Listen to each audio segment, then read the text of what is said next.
नमस्कार दोस्तों, स्वागत है आपके अपने YouTube चैनल में। आशा करता हूँ आप सभी बढ़िया होंगे। आज का टॉपिक है राष्ट्र प्रतीक। अगर आप इस चैनल पर नए हैं तो चैनल को सब्सक्राइब कर लें। तो शुरू करते हैं आज की वीडियो। क्वेश्चन नंबर 1, राष्ट्र प्रतीक को आधिकारिक रूप से कब मान्यता मिली? 26 नवंबर 1949, 26 जनवरी 1950, 24 जनवरी 1950, 22 जुलाई 1947। तो इसका सही आंसर है 26 जनवरी 1950 को। भारत सरकार ने यह चिन्ह 26 जनवरी 1950 को अपनाया। इसमें केवल 3 सिंह दिखाई देते हैं, 1, 2 और 3, और चौथा पीछे की तरफ है जो कि दिखाई नहीं देता। और पट्टी के मध्य, ये जो पट्टी है इसके मध्य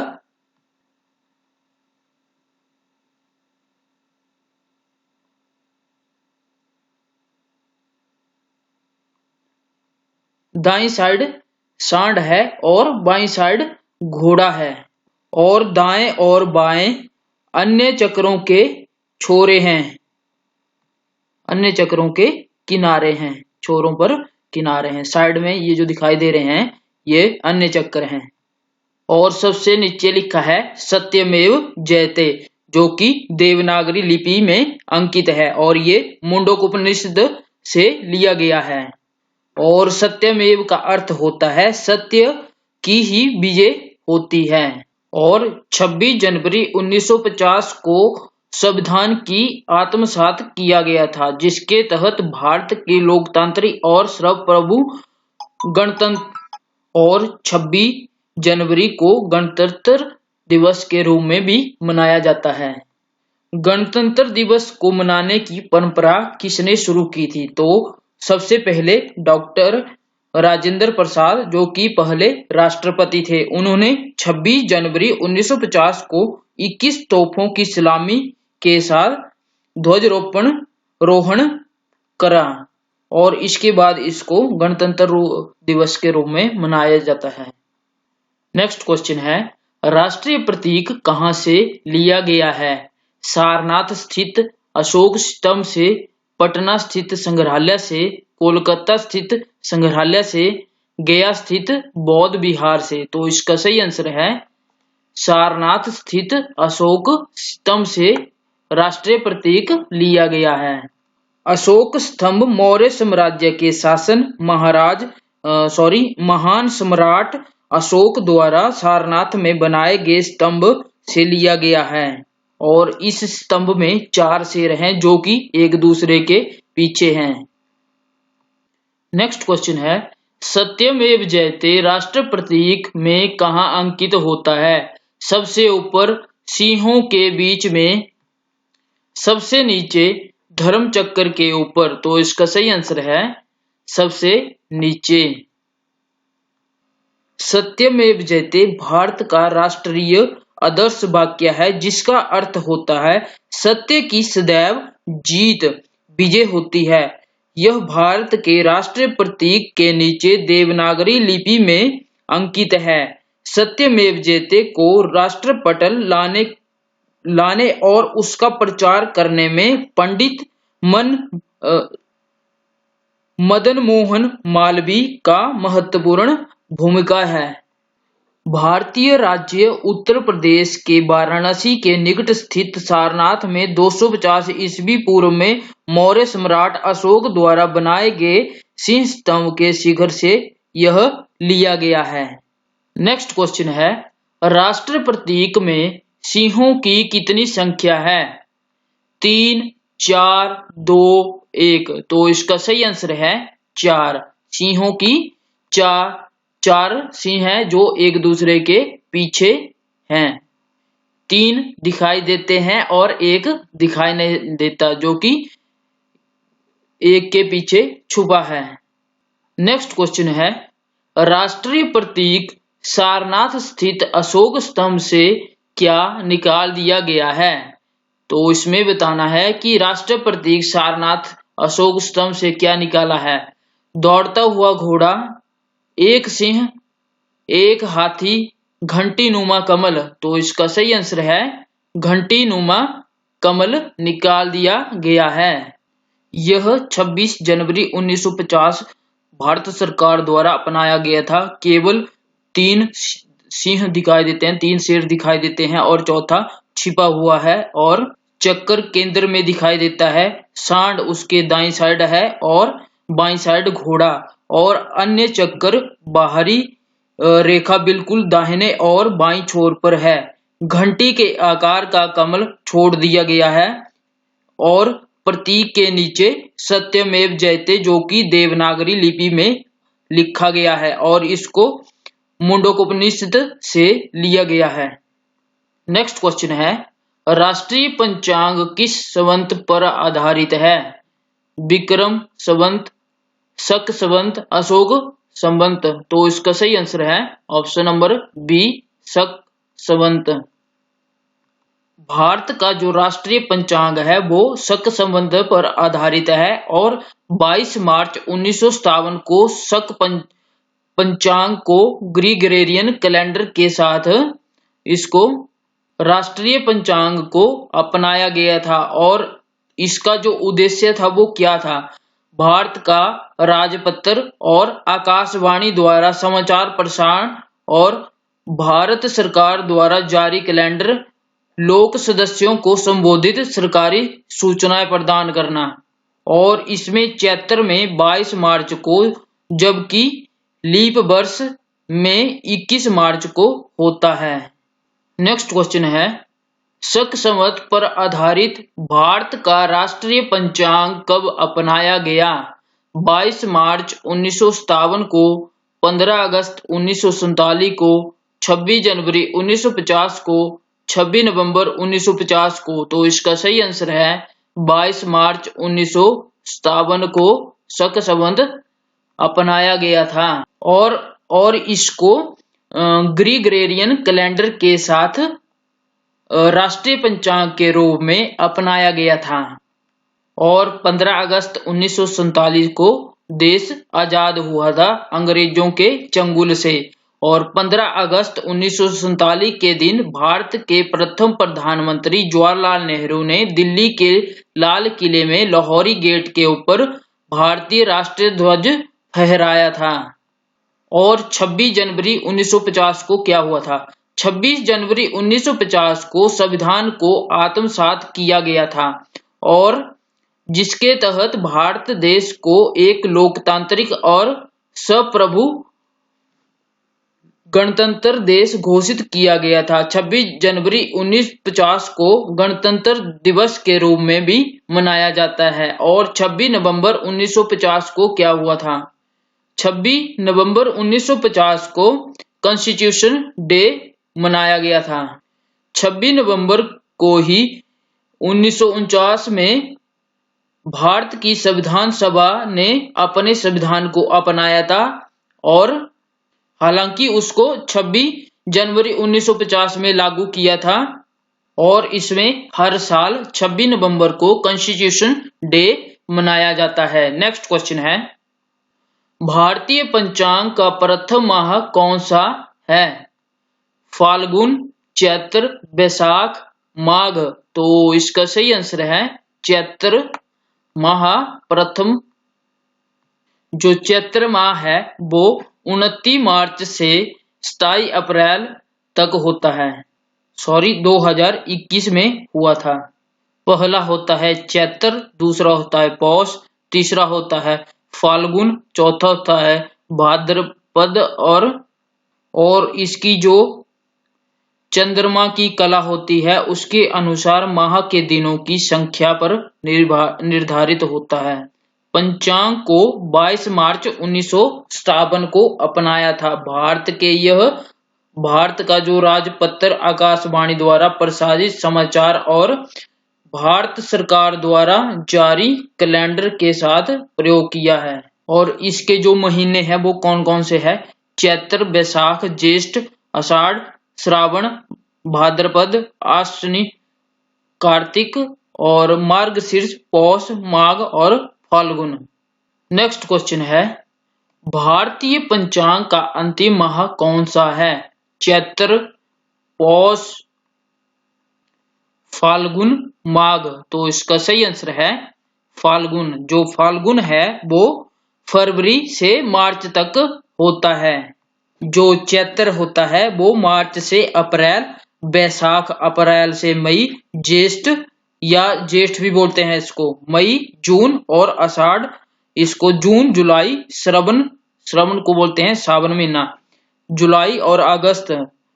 आगे भाद्रपद अगस्त से सितंबर और आश्विनी इसका सितंबर, अक्टूबर और कार्तिक अक्टूबर, नवंबर, अग्रहण, अगहन भी बोलते हैं इसको, और यह नवंबर दिसंबर तक का होता है। और पास दिसंबर से जनवरी, और माघ जनवरी से फरवरी। यह सभी भारतीय हिंदू पंचांग के अनुसार 12 महीने हैं जो कि इस महीने में आते हैं। नेक्स्ट क्वेश्चन है, भारत का राष्ट्रीय पुष्प निम्नलिखित में से कौन सा है? गुलाब, सूरजमुखी, कमल, गेंदा। तो इसका सही आंसर है कमल। कमल राष्ट्रीय पुष्प है।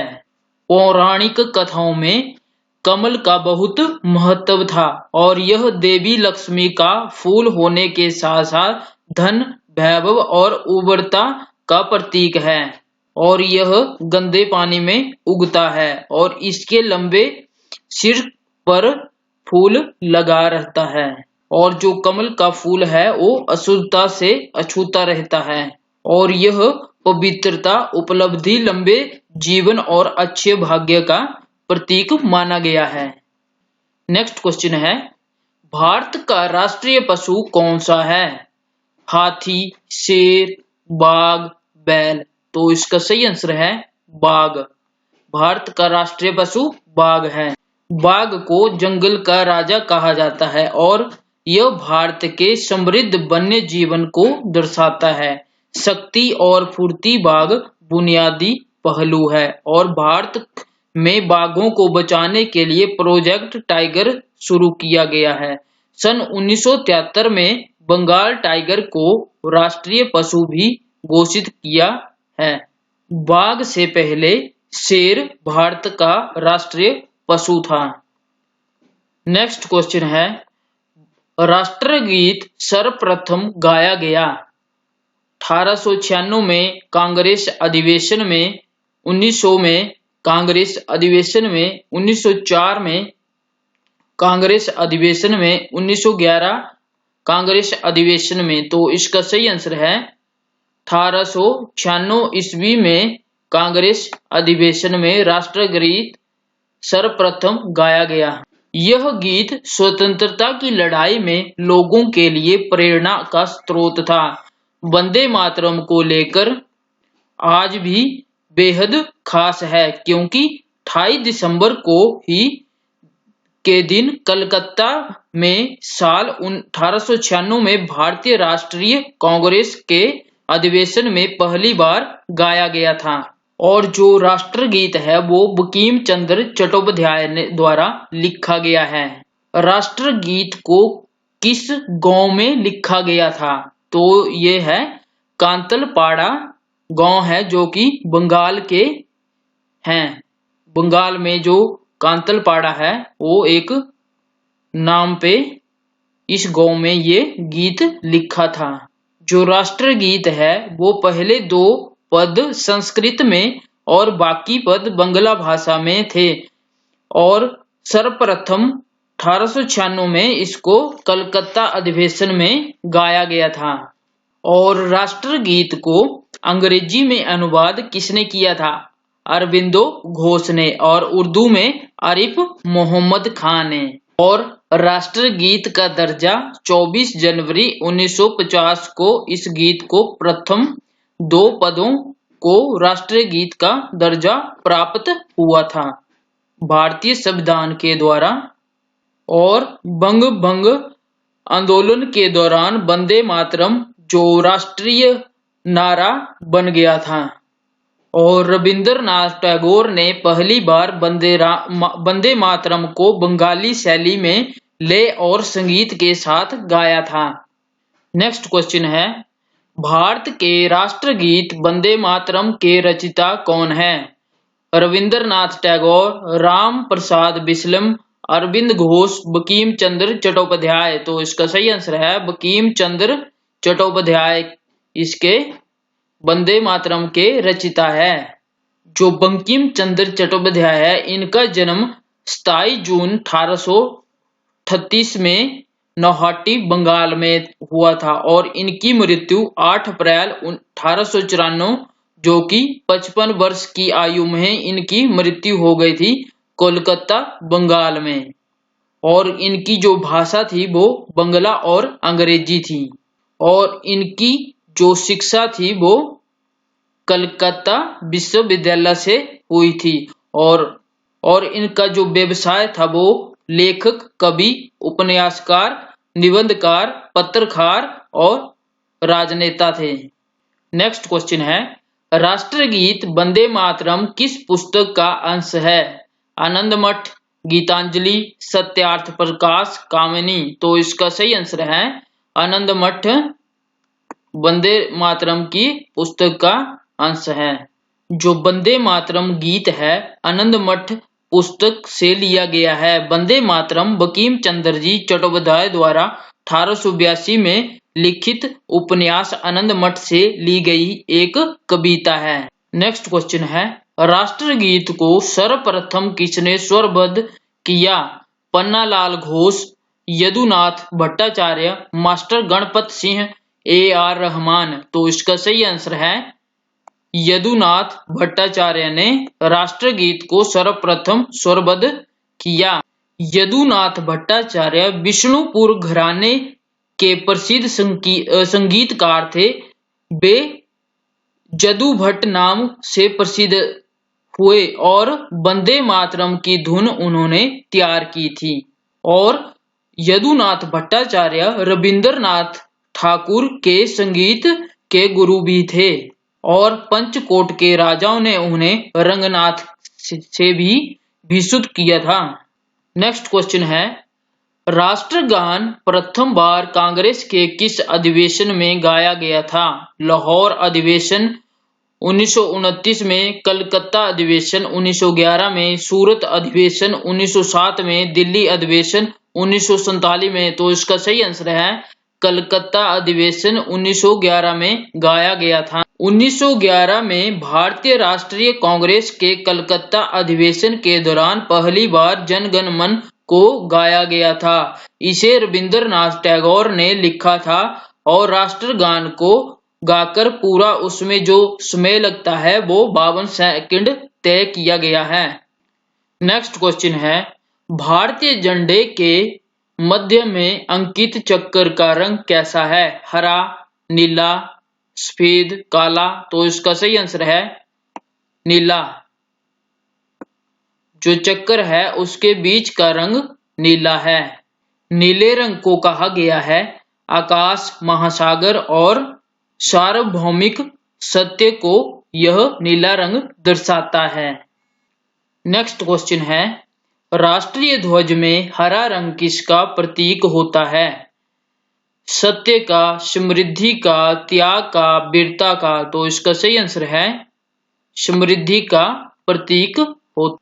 तिरंगे में 3 रंगों में सबसे ऊपर केसरिया होता है, बीच में सफेद और नीचे हरा होता है। तीनों रंगों का अपना विशेष महत्व है। केसरिया को साहस और बलिदान का प्रतीक कहा जाता है, सफेद रंग को शांति और सच्चाई का प्रतीक कहा जाता है और हरा को संपन्नता और समृद्धि का प्रतीक कहा जाता है। नेक्स्ट क्वेश्चन है, राष्ट्रीय ध्वज में लंबाई और चौड़ाई का अनुपात कितना होता है? 3:2, 2:3, 3:3, 2:2। तो इसका सही आंसर है 3:2 का। भारतीय जो ध्वज है उसका जो डिजाइन तैयार किया है वो किसने किया है? वो किया है पिंगली वेंकैया ने। क्या हुआ था? गांधी जी ने सबसे पहले 1921 में कांग्रेस के अपने झंडे की बात की थी। इस झंडे को पिंगली वेंकैया ने डिजाइन किया था। इसमें 2 रंग थे, लाल रंग और हरा रंग। जो लाल रंग था वो हिंदुओं के लिए था और हरा रंग मुस्लिमों के लिए, और बीच में एक चक्कर था, और बाद में इसमें अन्य धर्मों के लिए सफेद रंग जोड़ा गया था। स्वतंत्रता प्राप्ति के कुछ दिन के पश्चात पहले संविधान सभा ने राष्ट्रध्वज को संशोधित किया था और इसमें चरखे की जगह अशोक चक्र ने ले ली थी, जो कि किसने लगवाया था? डॉक्टर बाबा साहेब भीमराव अंबेडकर ने। और इस झंडे की जो व्याख्या की थी वो किसने की थी? जो भारत का दूसरे राष्ट्रपति थे, सर्वपल्ली राधाकृष्णन। नेक्स्ट क्वेश्चन है, भारतीय राष्ट्रीय ध्वज में चित्रित चक्कर में कितनी तिलियां होती हैं? दूसरी बार आ जाएगा क्वेश्चन, 12, 24, 36, 18। तो इसका सही आंसर है 24 तिलियां होती है। जो 24 तिलियां है वो मनुष्य के 24 गुणों को प्रदर्शित करती है। मनुष्य के लिए बनाए गए 24 धर्म मार्ग की तुलना अशोक चक्र की 24 तुलियों से ली गई है। नेक्स्ट क्वेश्चन है, तिरंगे को राष्ट्रीय ध्वज के रूप में किस अधिवेशन में अपनाया गया था? हरिपुर अधिवेशन में, लाहौर अधिवेशन में, बेलगाम अधिवेशन में, इलाहाबाद अधिवेशन में। तो इसका सही आंसर है लाहौर अधिवेशन में। 1929 में कांग्रेस का अधिवेशन लाहौर में हुआ था और यह अधिवेशन बहुत ही महत्वपूर्ण था, क्योंकि लाहौर अधिवेशन में प्रमुख पार्टी राष्ट्रीय कांग्रेस के पूर्ण राजस्व और पूर्ण स्वतंत्रता का प्रस्ताव भी पारित किया था। इसमें रावी नदी के तट पर पंडित जवाहरलाल नेहरू ने के द्वारा भारतीय तिरंगा झंडा फहराया था।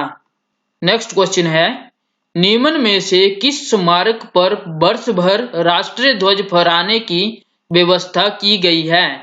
राष्ट्रीय संसद में, राष्ट्रपति भवन, सर्वोच्च न्यायालय या इन सभी पर? तो इसका सही आंसर है इन सभी पर। भारतीय संसद पर भी, राष्ट्रपति भवन और सर्वोच्च न्यायालय पर।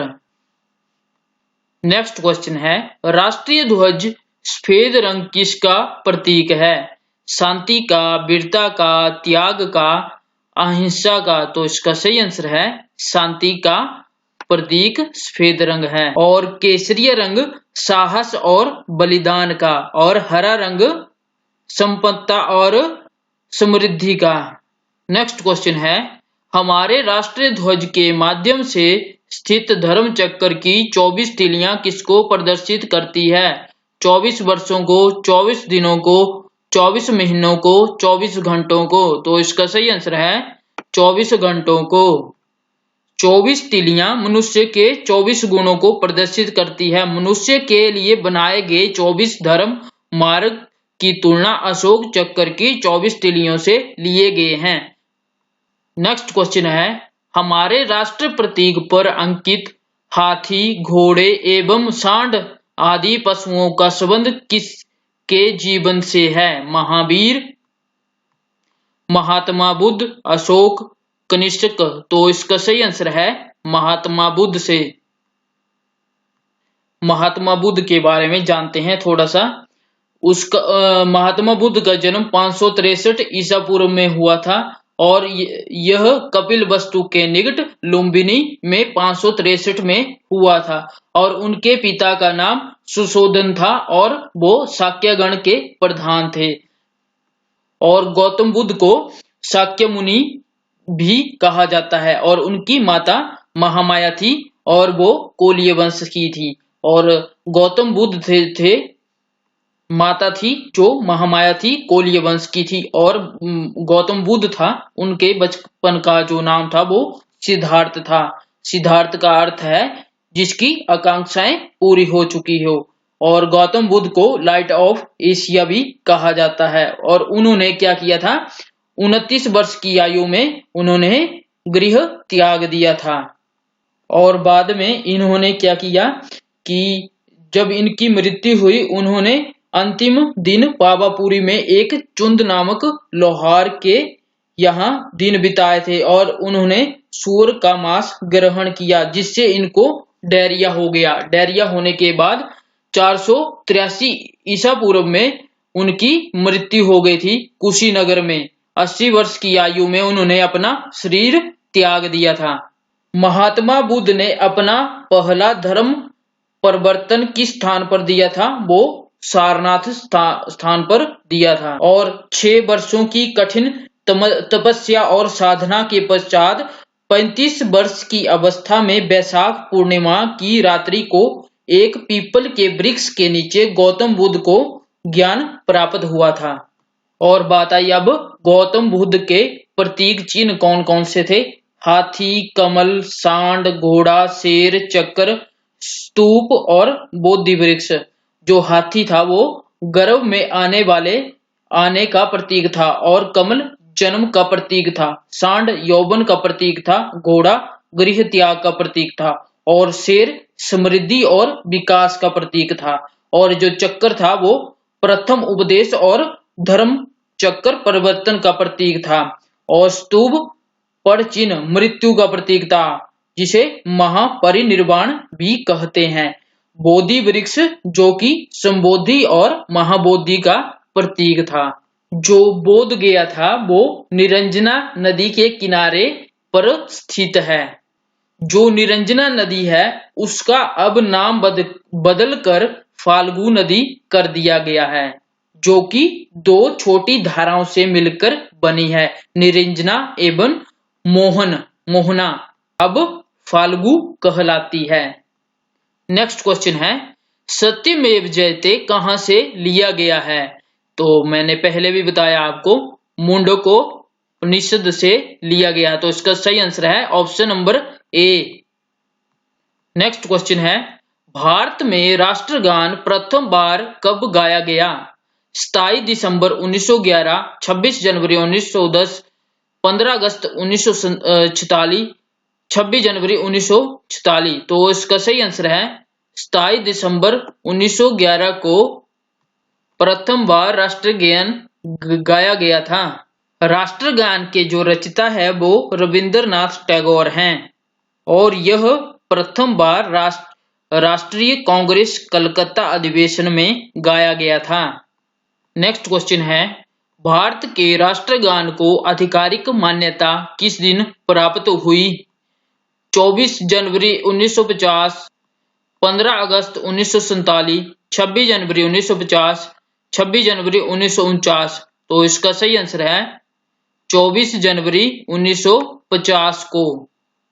संविधान समिति में 24 जनवरी 1950 को जनगण मन को राष्ट्रीय गान के रूप में अपनाया गया था।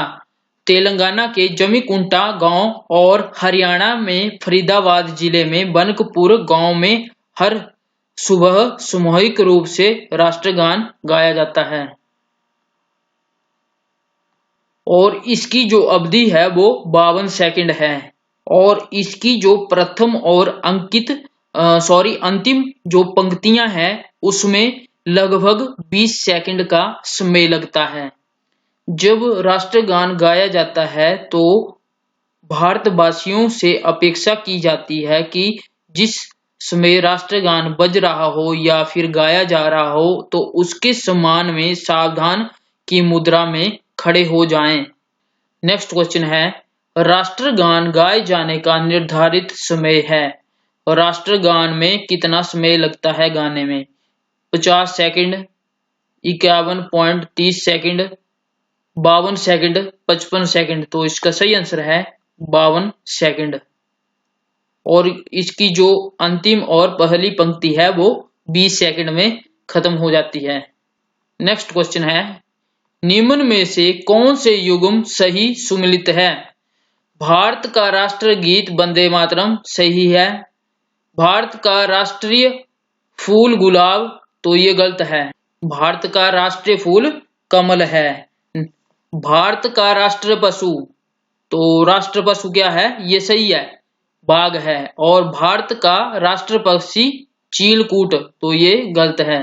तो भारत का राष्ट्र पक्षी मोर है, और इसको जो राष्ट्र पक्षी घोषित किया था वो 26 जनवरी 1963 को किया गया था। नेक्स्ट क्वेश्चन है, निम्नलिखित कथनों में से कौन सा सही नहीं है? राष्ट्रगीत वंदे मातरम की रचना बंकिम चंद्र चटर्जी ने बंगला में की थी। वंदे मातरम बंकिम चंद्र जी चट्टोपाध्याय संस्कृत बंगला मिश्रित भाषा में रचित इस गीत का प्रकाशन किया था और यह आनंद मठ से गीत के रूप में लिया था और इसकी जो धुन थी वो यदुनाथ भट्टाचार्य ने बनाई थी। आशा करता हूं आपको वीडियो पसंद आई है। तो आपको अगर वीडियो पसंद आई है तो प्लीज लाइक करें। अगर आप इस चैनल पे नहीं जुड़े हैं तो प्लीज चैनल को सब्सक्राइब कर लें। धन्यवाद।